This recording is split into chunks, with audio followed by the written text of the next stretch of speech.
গো, আমায় ছুটি দিতে বল, সকাল থেকে পড়েছি যে মেলা। এখন আমি তোমার ঘরে বসে করব শুধু পড়া পড়া খেলা।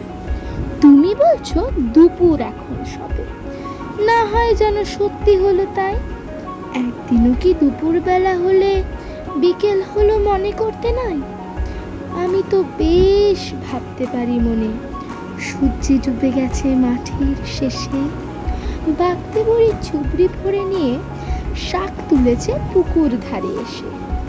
আধার হলো মাদার গাছের তলা, কালি হয়ে এলো দিঘির জল। হাটের থেকে সবাই এলো ফিরে, মাঠের থেকে এলো চাষির দল। মনে কর না উঠলো সাজের তারা, মনে কর না সন্ধে হলো জানো। রাতের বেলা দুপুর যদি হয়, দুপুর বেলা রাত হবে না কেন? নমস্কার।